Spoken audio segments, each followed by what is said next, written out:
So this is my puzzle box 2. If you have seen my video for puzzle box 1, that one took a lot longer to build, about 5 months, from January to June almost. It was actually January to May. This box only took a couple weeks. I started back July 4th, which was a 3-day weekend, which gave me more time in the woodworking shop. And it's also easier construction.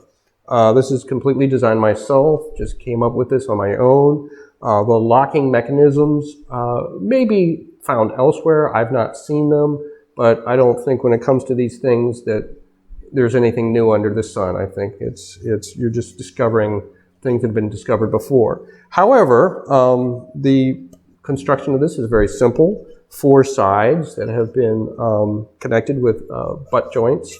The bottom has been just glued right on. So there's no fancy dovetail joinery, that kind of thing.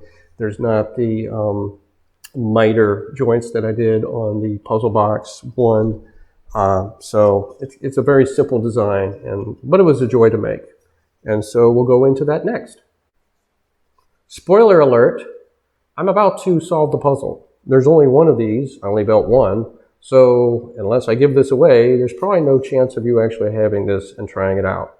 But if you're a serious puzzler and don't want to see how this is done, that's what I'm about to do. So, as I said, some of the other puzzles I've done, you could shake it back and forth. Shake it back and forth. Nothing's happening. Sit there and twirl it on a table. Hit it. Beat it. Beat it. No. It's not going to do it. There's a little thing on top. You can try pulling that, but no. It's not going to move. So the mechanism inside is one that I thought up. Certainly not original to me. I'm sure somebody else has done this in some way or fashion. I've just not seen it. So it does have to do with this little knob. The knob is not coming out. So you can pull all you want. So what you do is you turn it over.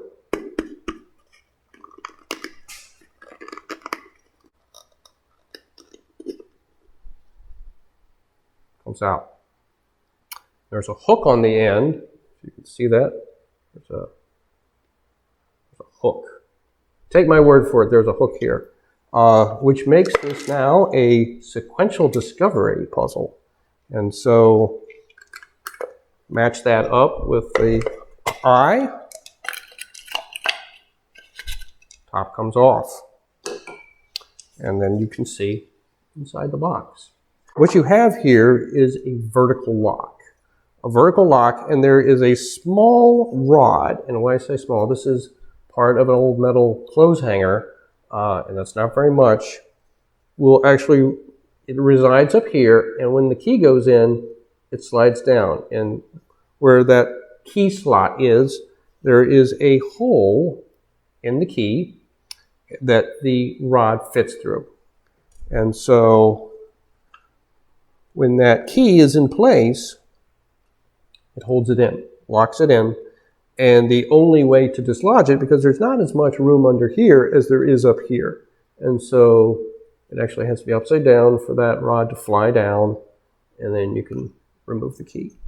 And of course, even with the key removed, I can show you this to you now.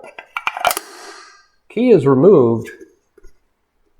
Because this eye hole is so small, it's kind of hard to just pull it off because of the strength of the 2 magnets. And so you really need that little hook on the end to connect up with it and pull it off. And because I put the eye hook on sort of the opposite side of the key, it makes it a little, you don't think about it. You think that it would open this way, and that's not really the case. It actually, because it can't close this way, this would be in the way, it would actually have to open this way. And so that's a little different technique that I decided to use on this. Originally, the box was also going to have a false bottom. But because when I built this, I was actually sizing this with some much larger pieces of wood. And the box that was going to come out of that would have been much larger. And so I had some smaller scrap, and I decided to make this box out of the smaller scrap. So the larger pieces will be used for what I'll call puzzle box 3, or it may be a small puzzle cabinet. I'm still designing it right now.